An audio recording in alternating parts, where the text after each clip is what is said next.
Assalamualaikum warahmatullahi wabarakatuh. Bismillahirrahmanirrahim. Alhamdulillahirabbil alamin wa bihi nasta'in wa ala umuri dunya waddin. Wassalatu wassalamu ala asrofil anbiya'i wal mursalin wa ala alihi wa sahbihi ajma'in, amma ba'd. Kepada yang terhormat Bapak Kepala SD Negeri Luwu Gede 4 dan rekan-rekan guru SD Negeri Luwu Gede 4 yang saya hormati. Pertama-tama marilah kita panjatkan puja dan puji syukur kehadirat Allah Subhanahu wa taala yang telah memberikan banyak kenikmatan kepada kita semua sehingga kita dapat bertatap muka dalam kesempatan siang hari ini. Kedua kalinya, salawat serta salam semoga tetap kita curahkan kepada junjungan kita Nabi besar Muhammad SAW yang senantiasa kita nantikan syafaatnya di yaumul kiamat nanti. Kami selaku pembawa acara akan membacakan susunan acara pada siang hari ini. Yang pertama yaitu pembukaan, yang kedua yaitu sambutan dari Kepala SD Negeri Luwu Gede 4, dan yang ketiga yaitu acara pemaparan atau diseminasi budaya positif oleh guru CDP kita yaitu Ibu Leli Musyawarah. Untuk acara yang pertama yaitu pembukaan, kita buka acara ini dengan membaca basmalah bersama-sama. Bismillahirrahmanirrahim. Dan untuk yang kedua yaitu sambutan yang akan disampaikan oleh Bapak Kepala SD Negeri Luwu Gede 4 kepada Bapak Endro Supriyanto SPD, disilakan.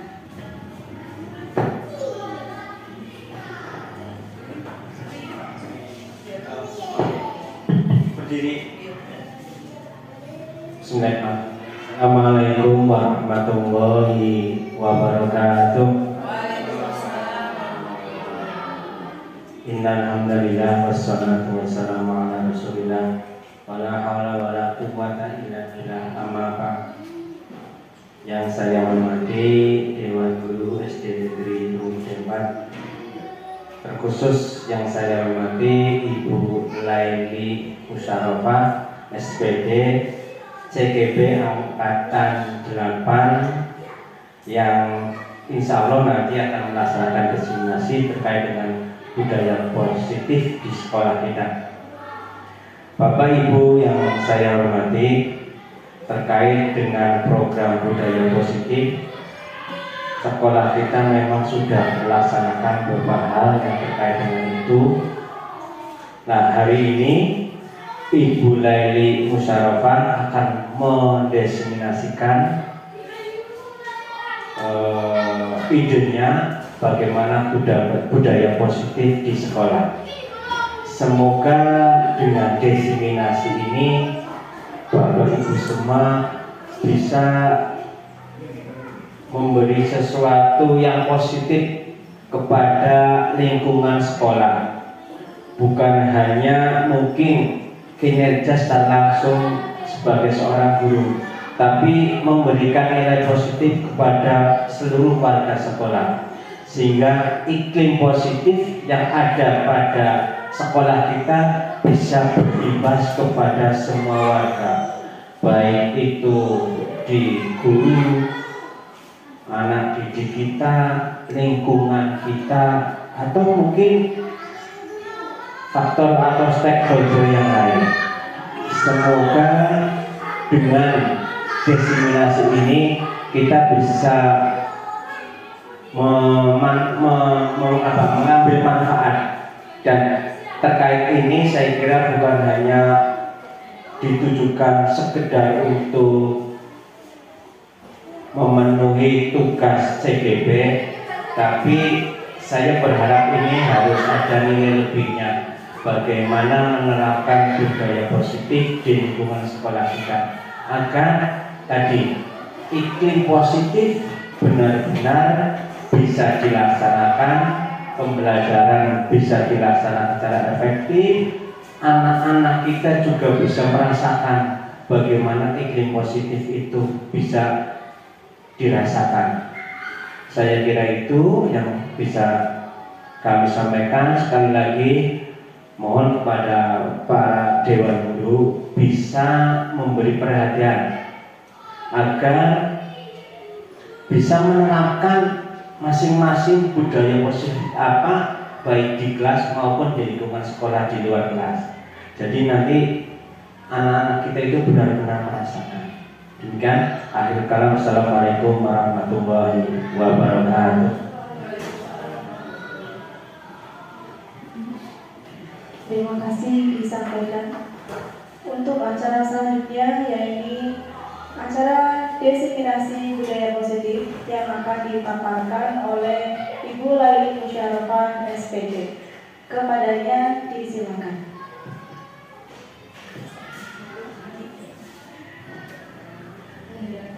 Assalamualaikum warahmatullahi wabarakatuh. Pertama-tama marilah kita panjatkan puja dan puji syukur kita kehadirat Allah Subhanahu wa taala yang telah melimpahkan rahmat serta hidayah kepada kita semua, sehingga pada kesempatan siang hari ini alhamdulillah kita dapat berkumpul di ruang kelas 5 tanpa halangan suatu apapun. Sehat walafiat di Bapak Ibu. Salawat serta salam semoga tetap tercurahkan kepada junjungan kita Nabi besar Muhammad SAW beserta keluarga, para sahabat hingga sampai kepada kita berikutnya sampai yaumil akhir. Amin. Sebelumnya saya ucapkan terima kasih untuk kepala sekolah dan rekan-rekan guru SD Negeri Luar Gede 4 atas kesempatannya yang diberikan untuk saya.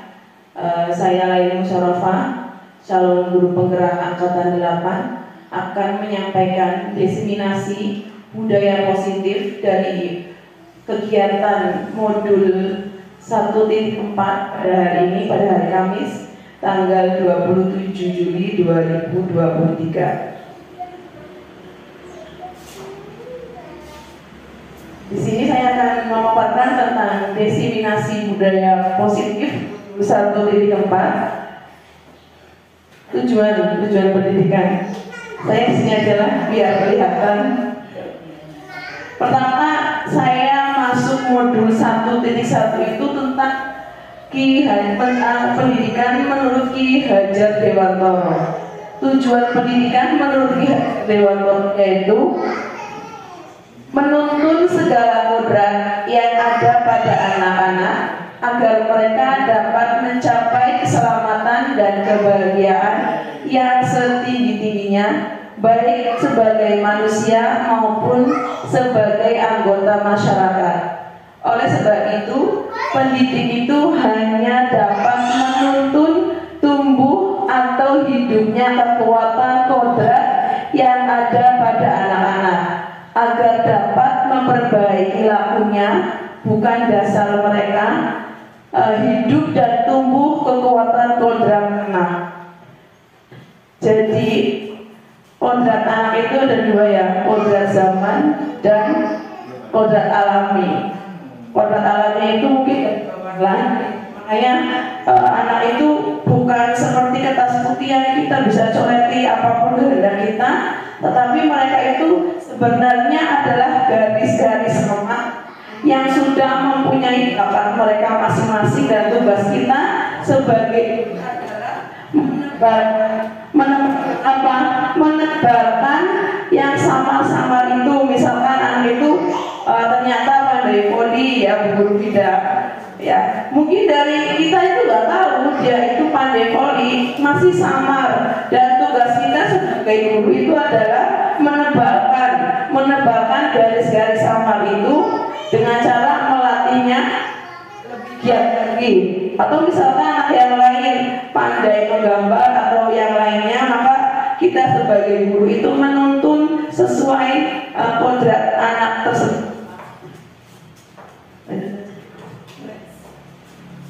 Ya, di sini budaya positif itu apa? Budaya positif di sekolah yaitu nilai dan kebiasaan sekolah yang berpihak pada murid agar mereka dapat berkembang menjadi pribadi yang kritis, penuh hormat, dan bertanggung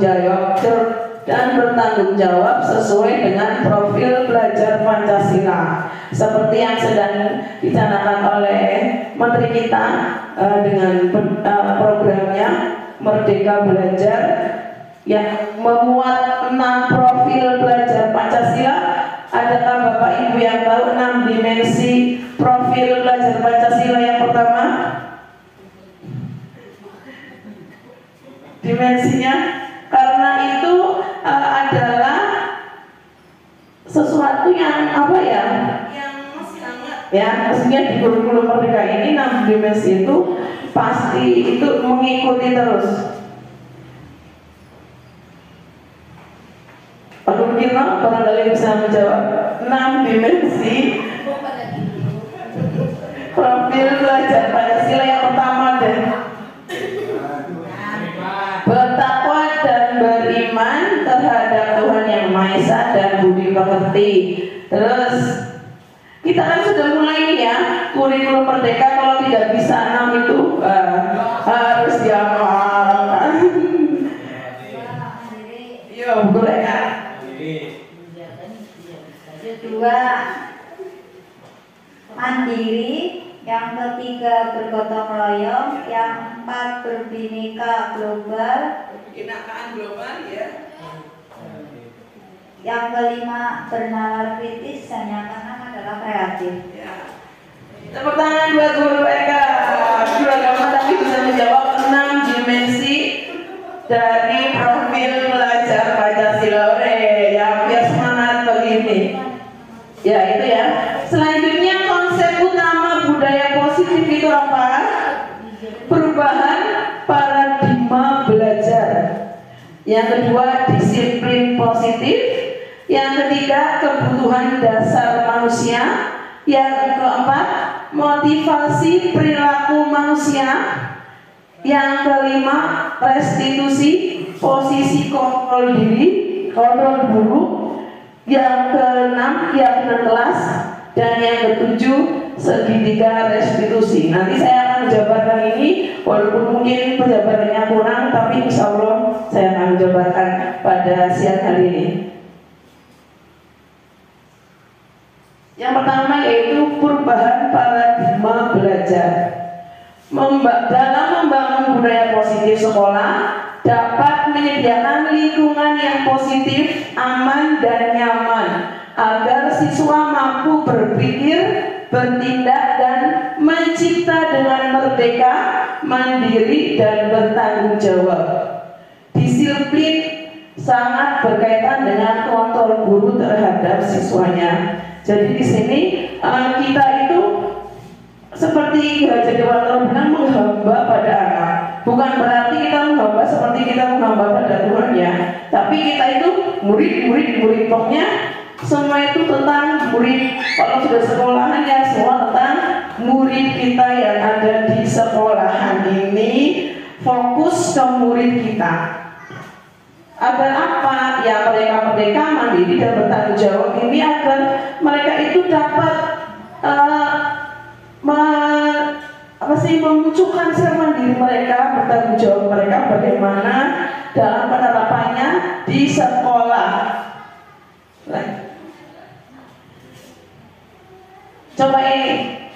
Coba ibu dan bapak dan Anda dan teman Anda akan melakukan kegiatan coba. Anda adalah A. Tugas Anda adalah mengepalkan salah satu tangan Anda. Coba Anda bayangkan bahwa Anda menyimpan sesuatu yang sangat berharga di dalam kepala tangan Anda. Sudah? Anda perlu menjaga benda tersebut sekuat tenaga Anda, karena begitu pentingnya untuk kehidupan Anda. Berdasarkan Anda, yaitu rekan B, adalah mencoba segala cara untuk membuka kepala tangan Anda. Teman Anda B boleh membujuk, menghardik, mengintimidasi, memarahi, menggoda, menggelitik, Pak Kirno. Memarahi, ya, bahkan menawari Anda uang agar Anda bersedia membuka kepalan tangan Anda. Bagaimana? Apakah tetap ditutup? Apa dikasihkan? Ini cinta. Oh, ya, lanjut. Cobalah lakukan kegiatan tadi dengan bergantian masing-masing. Mungkin Bu Endang dengan Mbak Eka, Pak Kirno dengan Mas Ilyas, Bu Guru Mida dengan Pak Endro, ya, dengan Bu Muniro, ya. Coba 30 detik saja sesudah itu sudah didiskusikan kegiatan ini dengan coba jawab pertanyaan-pertanyaan di bawah ini secara mandiri dan diskusikan kembali dengan rekan Anda yang B. Bandingkan jawaban Anda apakah berbeda atau sama. Bila mana berbeda, kira-kira mengapa?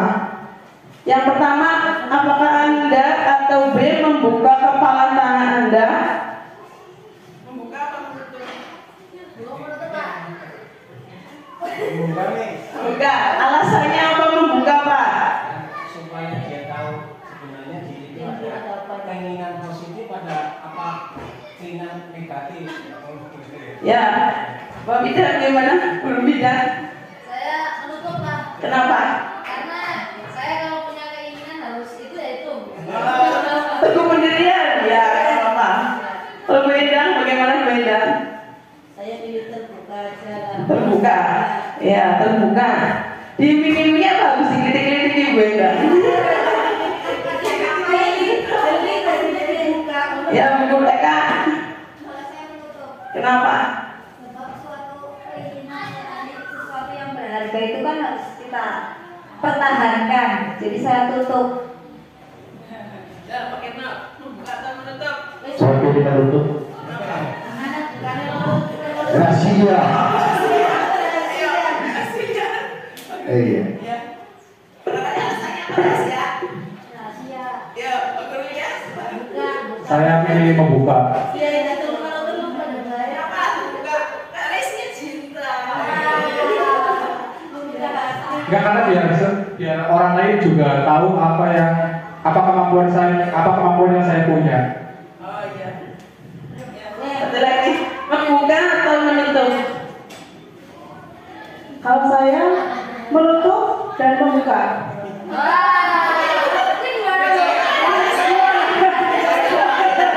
Begini, saya kencang. Selama saya gimana ya? Saya mungkin butuh kencang karena saya seperti nggak jauh beda seperti jawabannya Bu Vida dan Bu Eka. Karena tujuan saya harus saya dapatkan. Tapi saya juga suatu saat bisa membuka kalau keadaan yang menuntut untuk membuka gitu loh.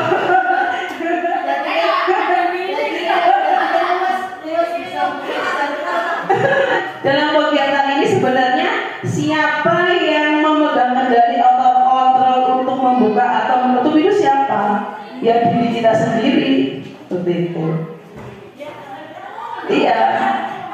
Iya. Perubahan paradigma belajar, perubahan paradigma teori kontrol, ilusi kontrol, Dr. William Glass ini dari orang luar ya Bu. Diambil. Yang pertama, ilusi guru mengontrol murid. Bagaimana kita mengontrol murid kita? Apakah kita mau melepas selepas-lepasnya, misalnya dalam kelas atau di luar kelas, atau sebenarnya kita yang mengendalikan mereka di kelas? Yang kedua, ilusi bahwa semua penguatan positif efektif dan bermanfaat. Yang ketiga, ilusi bahwa kritik dan membuat orang merasa bersalah dapat menguatkan karakter. Yang keempat, ilusi bahwa orang dewasa memiliki hak untuk memaksa kita sebagai guru. Itu biasanya seperti itu. Kon kudu meluknya, kon kudu nurut, seperti itu ya. Padahal sebenarnya itu tidak baik. Anak itu pasti memiliki keinginan yang ingin mereka sama, yang mungkin kadang bertentangan dengan kita, Tapi sebenarnya ya untuk mereka itu ingin mengekspresikan diri mereka sebenarnya. Yang penting kita kontrol diri itu memang ada pada guru. Lanjut. Disiplin positif. Apa makna disiplin? Ada yang tahu Bapak Ibu? Disiplin. Disiplin. Diselipin.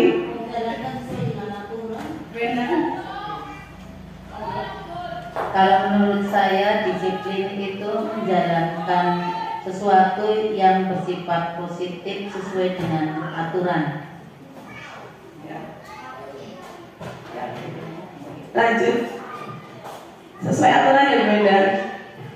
Sebenarnya disiplin itu ternyata dari bahasa Latin Bapak Ibu, yang artinya itu dari disiplina. Saya juga nggak bisa ngomongnya ya. Disiplina ya, yang artinya belajar. Ternyata disiplin itu dari kata disiplinnya artinya belajar. Makna asal dari kata ini berkonotasi dengan disiplin diri dari murid-murid Sokrates dan Plato. Ini dari Sokrates dan Plato. Disiplin ini membuat orang menggali potensinya menuju sebuah tujuan, apa yang dia hargai. Namun dalam budaya kita, makna kata disiplin itu telah berubah menjadi sesuatu yang dilakukan seseorang pada orang lain untuk mendapatkan kepatuhan. Kalau orang patuh berarti orang disiplin. Ternyata disiplin itu belajar. Bukan anak itu harus selalu patuh dengan aturan yang kita buat.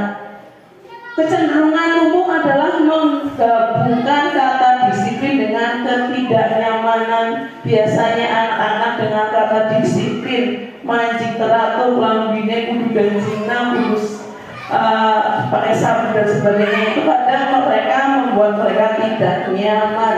Bukan dengan apa yang kita hargai atau pencapaian suatu tujuan mulia.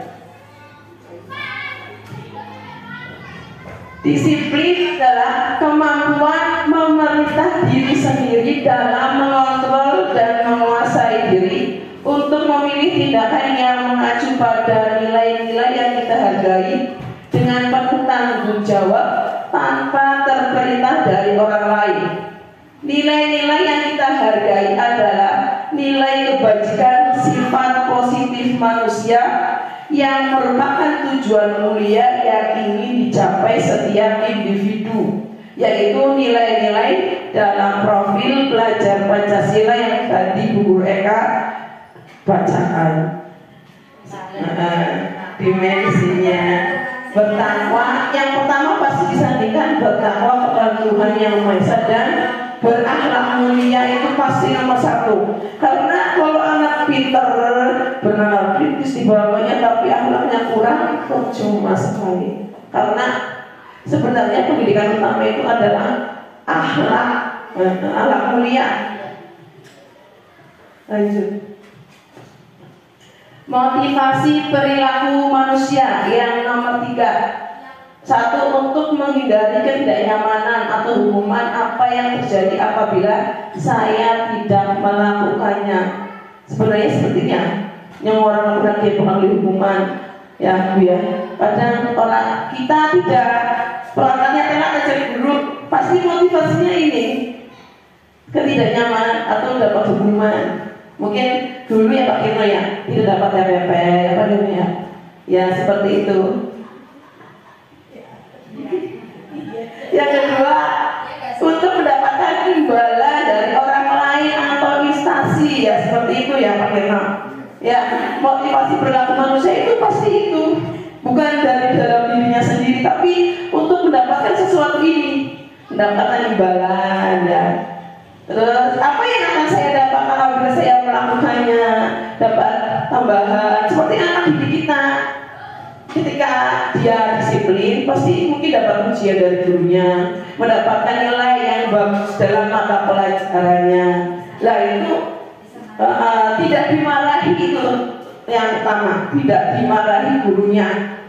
Yang ketiga, untuk menghargai diri sendiri, saya akan menjadi orang yang seperti apa bila saya melakukannya. Yang pertama itu, ini eksternal ya, motivasi dari luar. Yang kedua juga motivasinya eksternal dari luar. Yang ketiga, motivasi internal dari dalam dirinya sendiri, motivasi intrinsik. Bagaimana cara kita sebagai guru agar anak itu benar-benar motivasinya bukan dari luar. Tujuan utama dari budaya positif ini agar anak itu benar-benar mempunyai motivasi dari dalam dirinya, bukan dari orang lain. Kalau dari orang lain itu pasti banyak, dari orang tua, sekolahan dapat nilai, terus dapat hadiah mungkin dari gurunya kadang memberikan. Itu motivasi mereka pasti itu dulu, bukan yang lain. Aku pengen pinter, pengen, bukan karena hadiah, bukan paling banyak gurunya atau orang tuanya. Lanjut. Hukuman dan sanksi konsekuensi. Ini ada sebuah cerita, Bu. Ada yang membacakan?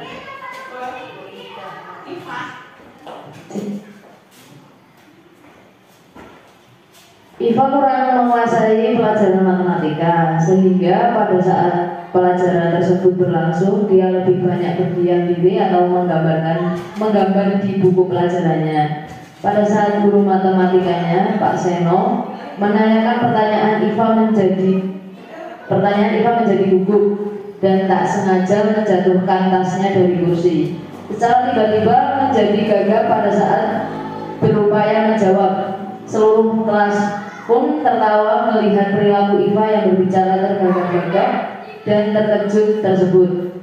Pak Seno pada saat itu membiarkan teman-teman Iva menertawakan Iva yang tergagap dan malu luar biasa, dan malahan minta Iva untuk maju ke depan dan berdiri di depan kelas sambil menunjuk hidungnya karena tidak bisa menjawab pertanyaan Pak Seno. Kelas makin gaduh dan anak-anak pun tertawa melihat Iva di depan kelas memegang ujung hidungnya. Jawablah kedua pertanyaan ini dan berilah minimal 2 tanggapan terhadap jawaban rekan Anda. 1. Apakah Anda setuju dengan tindakan Pak Seno terhadap Iva? Mengapa? 2. Menurut Anda, tindakan Pak Seno terhadap Iva adalah sebuah hukuman atau konsekuensi? Mengapa? Ya, ini Pak Seno itu ternyata membiarkan anak-anaknya itu tertawa menertawa Iva dan malah menyuruhnya maju. Itu bagaimana pendapat Bapak Ibu? Apakah setuju dengan tindakan Pak Seno?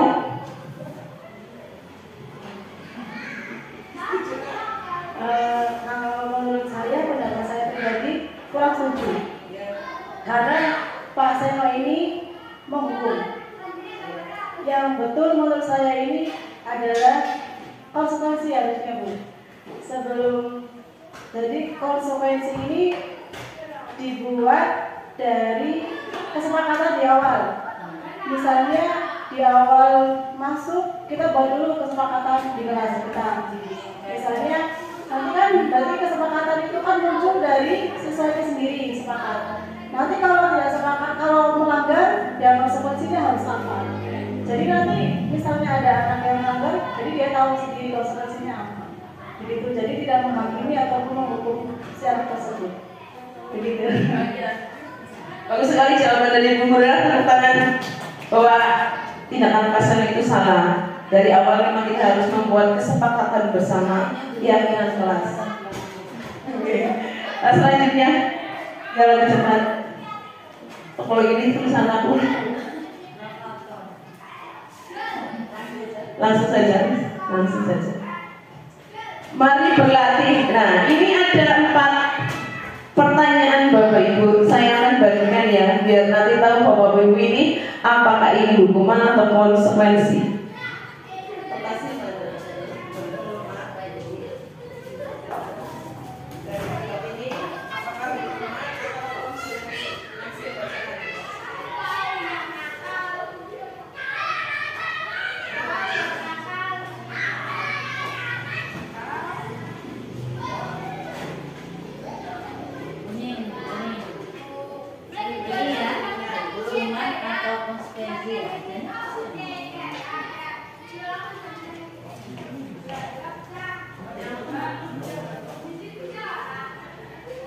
Mencatat 100 kali di dalam buku kalimat saya tidak akan lagi karena terlambat ke sekolah. Itu termasuk konsekuensi atau hukuman. 2. Lari mengelilingi lapangan basket 2 kali karena terlambat hadir di sekolah. 3. Membersihkan coretan yang dibuatnya di meja tulis. Yang keempat, murid diminta untuk push up 15 kali karena tidak menggunakan masker ke sekolah. Tulis 1, 2, 3, 4.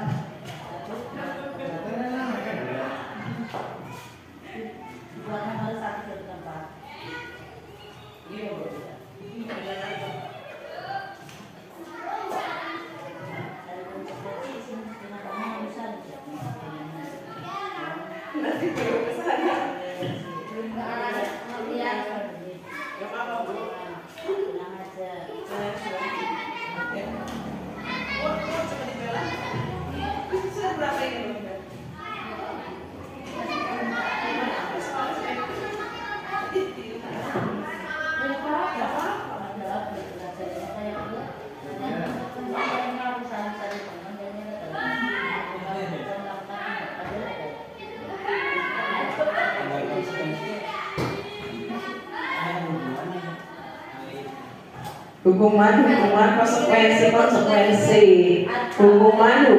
konsekuensi, hukuman, konsekuensi, hukuman. Hukuman, konsekuensi.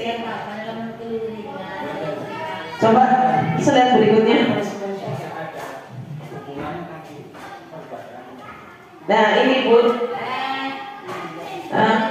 mencatat 100 kali itu sanksi ya atau konsekuensi, karena itu nggak ada, biasanya kalau hukuman itu ada aktivitas fisiknya yang itu. Ini juga lari mengelilingi lapangan itu hukuman. Membersihkan coretan yang dibuatnya sendiri itu konsekuensi.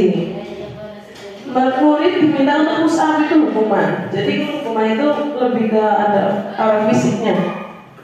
Lanjut. Oh ternyata ada lagi, kita jawab bareng-bareng aja ya. Menggantikan kertas tugas teman yang dicoret-coret.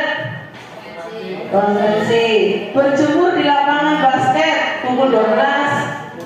Hukuman. Murid diminta bertelanjang kaki sepanjang hari karena tidak menggunakan sepatu warna hitam sesuai peraturan sekolah. Berdiri di depan kelas sambil mengangkat kaki 1 karena tidak bisa menjawab pertanyaan. Coba kita buka. Jeng jeng. Hukuman. Cuma 1 ya, karena ini menyiksa hukuman. Yang ketiga, lanjut. Yang keempat, kebutuhan dasar manusia. Realitas atau kebutuhan dasar setiap orang berbeda. Kita harus berusaha memahami pandangan orang lain tentang dunia. Setiap orang memiliki gambaran yang berbeda. Kebutuhan dasar manusia ini ada 5 Bu, Pak. Pertama, bertahan hidup. Kalau anak kita lapar, anak didik kita lapar, ada dia mencuri. Kita tentang anak itu uang nyolong, padahal mungkin kita tidak menggali lebih dalam anak-anak didik kita. Mungkin untuk bertahan hidup bisa jadi. Yang kedua, kasih sayang dan rasa diterima, kebebasan, kesenangan dan penguasaan. Itu ada 5 kebutuhan dasar manusia. Lanjut. Ada kasus Ibu Ria, guru kelas 6 SD di SD Permai, sedang bingung menghadapi ulah salah satu murid di kelasnya bernama Agus. Beberapa anak telah datang dan mengeluhkan Agus yang sering meminta pertolongan ke mereka dengan paksa. Jika Anda menghadapi situasi seperti Ibu Ria, apa yang akan Anda lakukan? Menurut Anda, kira-kira apa alasan Agus melakukan itu? Bisa jadi kelima itu masuknya. Coba kita buka selanjutnya. Nah ini bisa jadi Agus lapar ya, dan orang tuanya tidak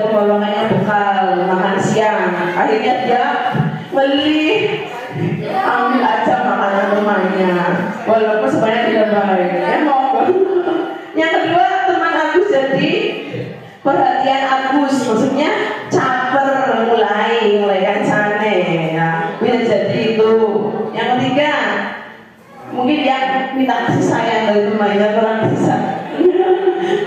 Terus yang ketiga, dia merasa hebat karena temannya jadi takut, dia sosok penguasa ya.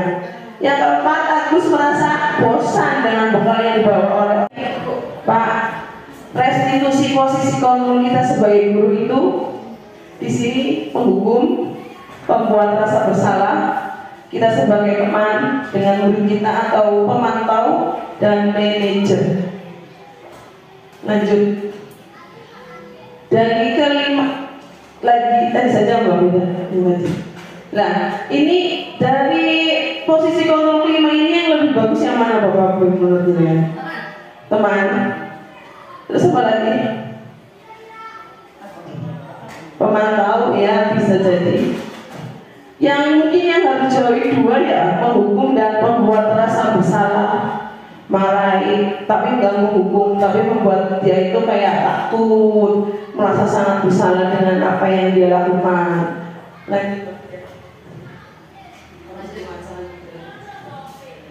Nah, posisi kontrol guru, ada pertanyaan.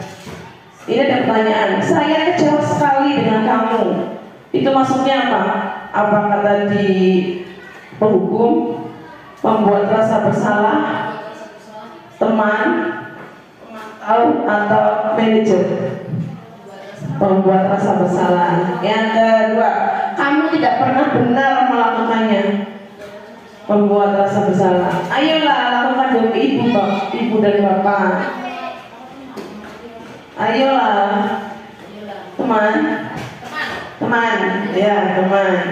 Apakah kamu mau mendapatkan stiker bina hari ini? Hukuman, membuat rasa bersalah, teman, terus yang keempat pemantau, manajer.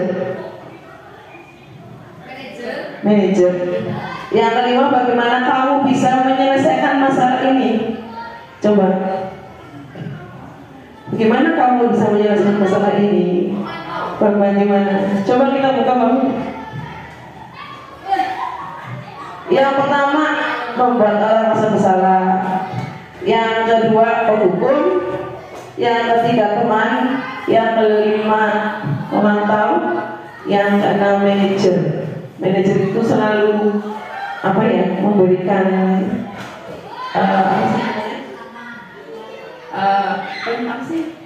pelayanan yang maksimal gitu untuk anak didiknya. Lanjut. Yang keenam, keyakinan kelas. Keyakinan kelas adalah nilai-nilai kebajikan universal yang disepakati secara tersirat dan lepas dari latar belakang suku, negara, bahasa maupun agama. Menurut dosen, suatu keyakinan akan lebih memotivasi seseorang dari dalam dirinya intrinsik. Seseorang akan lebih bersemangat untuk menjalankan keyakinannya daripada hanya sekedar mengikuti peraturan. Biasanya kita di kelas ya Pak Guru Ilyas hanya membuat peraturan tanpa membuat kesepakatan bersama dengan anak didik. Di sini ada lingkaran budaya positif, lingkaran positif yang dari kelas dan peraturan kelas. Lanjut. Pembentukan keyakinan kelas bersifat lebih abstrak daripada peraturan yang lebih rigid dan konkret. Keyakinan kelas berupa pertanyaan yang universal. Pertanyaan keyakinan kelas dibuat dalam bentuk positif. Tidak boleh, jangan buang sampah sembarangan contoh, tapi buanglah sampah pada tempatnya. Jangan berkelahi. Apa gantinya? Positif. Kata positif. Kata positifnya apa? Jangan berkelahi, saling menyayangi, ya betul. Keyakinan kelas sebenarnya tidak terlalu banyak sehingga mudah diingat dan dipahami. Keyakinan kelas sebaiknya sesuatu yang dapat diterapkan di lingkungan tersebut. Misalnya jangan berenang, kolam renang jangan berenang di sungai misalnya. Oh di sini nggak ada misalnya. semua warga kelas ikut berkontribusi dalam membuatkan keyakinan kelas lewat kegiatan curah pendapat. Bisa menggunakan seperti ini awalnya. Ya, ada kelas Bapak Ibu yang sudah membuat keyakinan kelas bersedia membuat keyakinan kelas dari waktu ke waktu, jadi tidak selama ini terus peraturannya bisa diubah sesuai dengan kondisi kelas masing-masing. Lanjut. Yang ketujuh, segitiga restitusi. Proses menciptakan kondisi bagi murid untuk memperbaiki kesalahan mereka sehingga mereka bisa kembali pada kelompok mereka dengan karakter yang lebih kuat melalui restitusi. Dapat ya, satu, membantu murid menjadi lebih memiliki tujuan, disiplin positif, serta memuliakan dirinya setelah berbuat salah. Yang kedua, membantu murid untuk jujur pada diri sendiri dan mengevaluasi dampak dari kesalahan yang dilakukan. Yang ketiga, memberikan tawaran, bukan paksaan. Lanjut. Ini segitiga restitusinya. Lanjut. Tahapan segitiga restitusi yang pertama, menstabilkan identitas. Seperti misalkan anak kita gula, ada yang nangis, tidak langsung serta-merta kita memarahi, tapi ditanyakan dulu, kamu menang apa, bisa gula, bisa mana-mana lagi wajah langsung main banyu tabrak lah ya, nggak boleh. Harus, kenapa kamu sana? Saya pernah ya Bu, anak itu rambutnya merah, jambak, ternyata dia panas-panasan. Rambutnya abang, bukan panas, rambutnya abang. Ya Allah, ternyata saya salah. Tapi kita harusnya apa? Menstabilkan identitas. Berbuat salah itu tidak apa-apa, tapi nanti tetap kita jabarkan. Tidak ada manusia yang sempurna. Saya juga pernah melakukan kesalahan seperti itu. Menstabilkan identitas terhadap murid kita yang berbuat salah. Kita bisa menyelesaikan ini. Bapak Ibu tidak tertarik mencari siapa yang salah, tapi Bapak Ibu ingin cari solusi dari permasalahan ini.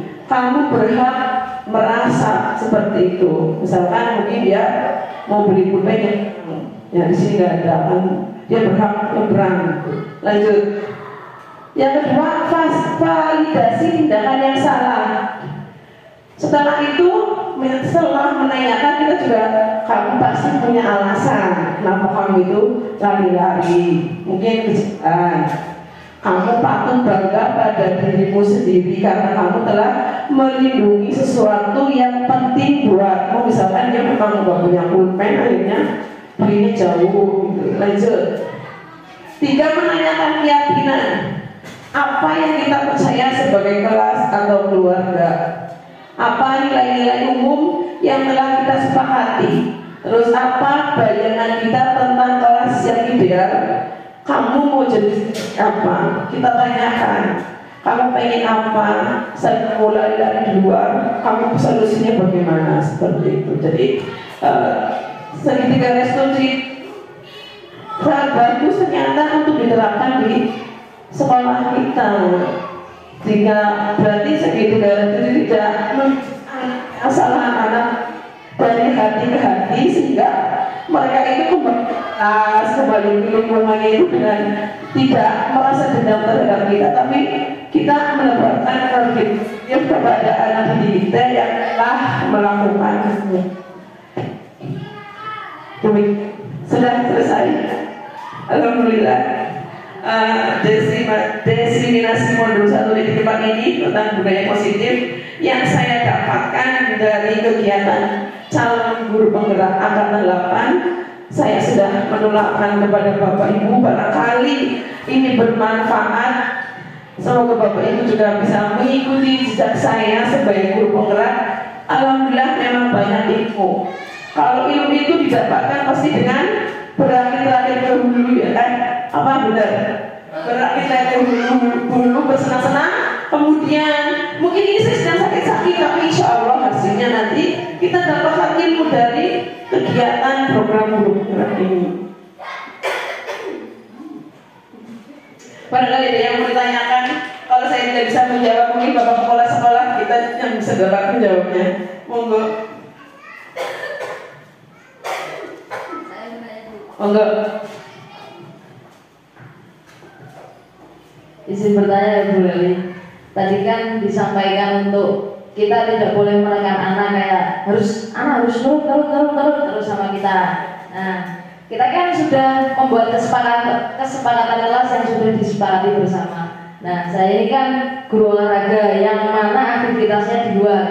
Jadi saya salah satu kesepakatan saya adalah ikuti pembelajaran olahraga dengan baik, dengan nurut, supaya menghindari hal-hal yang tidak diinginkan. Seperti di luaran ini kan, kalau di kelas kan terbatas ruang, kalau di luar kelas itu kan tidak terbatas ruangnya. Anak-anak kalau nggak nurut, ya lari-lari kemana. Nah itu solusinya gimana Bu? Supaya kita ini tidak memaksa, tapi anak-anak tetap ikut sama kita. Gitu. Terima kasih. Terima kasih pada Bu Vida. Mungkin di luar dari kesepakatan kelas, kita sebagai guru agama ya membuat kesepakatan dengan anak didik kita juga itu bagus. Mungkin kesepakatan kelas itu kan dengan wali kelas, ya. Mungkin lah kita kesepakatan kelasnya orang pada nuruti Bu Vida mereka karena bukan dari situ. Tapi kita masuk kelas dan dengan itu membuat kesepakatan tersendiri dengan anak didik gitu. Sudah ditambahkan kalau sekolah. Ya, tadi kan namanya guru tadi ada istilah menghamba pada siswa. Jadi kesepakatan kelas itu dilaksanakan atau dilakukan ketika kita sudah mulai pembelajaran. Benar-benar agar anak-anak benar-benar dia itu melaksanakan pelajaran secara efektif, dan itu harus apa ya, dua belah pihak harus saling oke. Bukan hanya gurunya saja, tapi juga muridnya. Nah, ketika anak-anak itu melanggar, nah ini perlu ada dengan tadi ada fungsi kontrolnya. Dengan itu jadi penghukum, apa jadi teman, apa jadi manajer. Nah itu perlu ada restitusi dengan kontrol itu, fungsi kontrol itu. Nah ini, kalau panjenengan atau ibu-ibu jadi manajer, yang paling makom tertinggi kan manajer, itu fungsi kontrol dulu. Ya, kalau itu nanti anak-anak bisa merasakan sendiri, saya sudah menyepakati loh, saya tidak akan melanggar lagi. Nah itu tadi kan kita sudah ada belajar tentang konsekuensi hukuman, ada segitiga restitusi, ada fungsi kontrol. Itu fungsinya untuk itu. Ketika di lapangan itu terjadi sesuatu yang di luar aturan, nah itu fungsi kontrol guru itu. Jadi kalau kita aware pada siswa itu mungkin siswa-siswa yang melanggar aturan kesepakatan itu akan minimal, karena siswa itu sadar sendiri. Selama ini kan peraturan itu hanya dari sekolah ke siswa tidak dilibatkan dalam membuat aturan. Nah, kalau keyakinan kelas itu berarti siswa dilibatkan dalam membuat aturan, kesepakatan. Nah, itu fungsinya agar benar-benar siswa itu sadar bahwa ini aturan dibuat oleh kita loh, maka akan dilaksanakan oleh kita. Jadi, saya kira dengan keyakinan kelas itu sangat meminimalisir anak-anak kita melanggar. Kalau melanggar, nah itu kita fungsi kontrol. Tapi kita aware, kita menghamba pada siswa. Jangan sampai kita memberikan sesuatu itu membuat siswa itu kita memotivasi. Tapi ya itu. Jadi kalau orang itu melakukan sesuatu yang baik karena punya hadiahnya begitu. Jadi yang di anak kesadaran bahwa saya harus tidak boleh.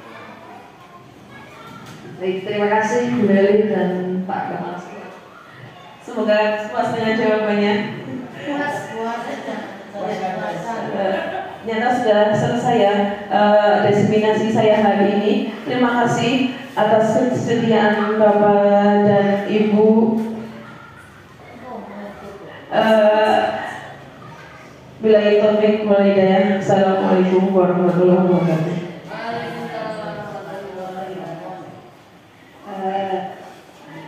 Baiklah, acara telah selesai. Untuk selanjutnya yaitu acara penutup.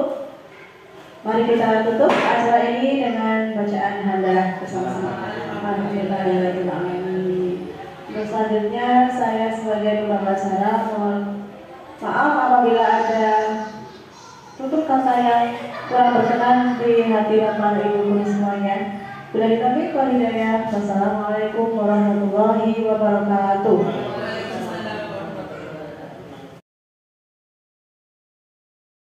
Dea, tadi Ibu guru dengar laporan dari ketua kelas, katanya kamu habis marah-marah ya, habis bertengkar sama Aul. Iya Bu, habis kesal sih. Kenapa? Aulnya jarang sekali pikir Bu. Oh begitu. Wajarlah kalau kamu marah-marah dan kesal. Jika ibu ada di posisi kamu, ibu juga pasti akan berbuat hal yang sama. Lalu apa yang kamu lakukan terhadap Aulia? Saya marah-marah Bu, saya maki-maki Aulia dan tanpa sadar saya mengubah mejanya Bu. Oh begitu. Kamu berbuat begitu pasti ada alasannya ya?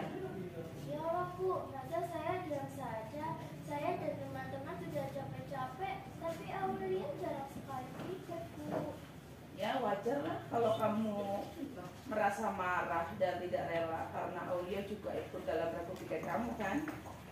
Ibu menghargai tindakan kamu dengan tidak berbuat lebih buruk daripada itu. Misalnya memukul Aulia.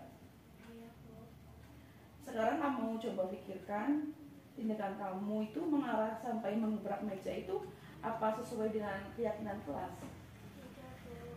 Menurut kamu keyakinan kelas apa yang sudah kamu langgar? Saling menghormati antar teman Bu. Ya betul. Menurut kamu saling menghormati antar teman itu penting tidak untuk kamu? Penting Bu. Baik, kalau menurut kamu itu penting, keyakinan apa yang harus kamu lakukan pada saat kamu sedang marah? Harus lebih sabar Bu. Apakah kamu bersedia memperbaiki masalah ini? Bersedia Bu. Apa yang akan kamu lakukan untuk memperbaiki masalah ini? Saya akan berusaha bersabar dan menahan amarah saya. Kalau ada teman yang tidak pikir, saya akan melakukan tanpa pikir. Ya, tepat sekali tindakan kamu ya.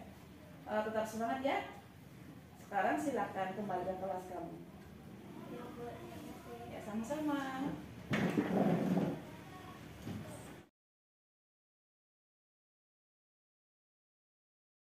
Assalamualaikum warahmatullahi wabarakatuh.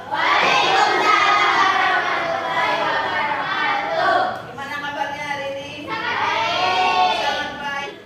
Membuat kesepakatan kelas. Tahu tidak kesepakatan kelas itu apa? Kesepakatan kelas itu seperti peraturan yang kalian buat sendiri. Jadi kesepakatan apa yang akan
yang dipilih sama-sama.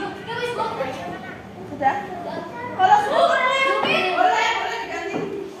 Oleh Kelvin. Ya,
Sudah semuanya?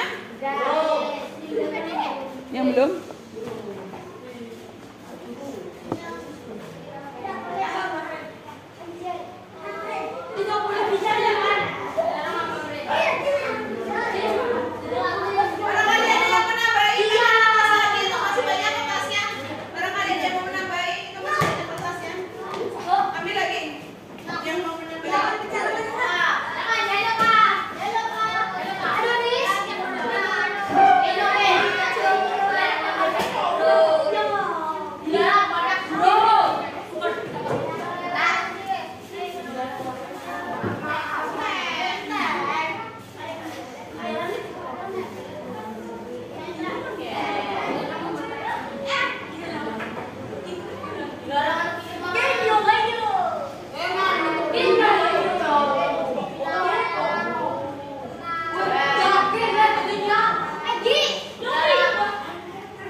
Tidak boleh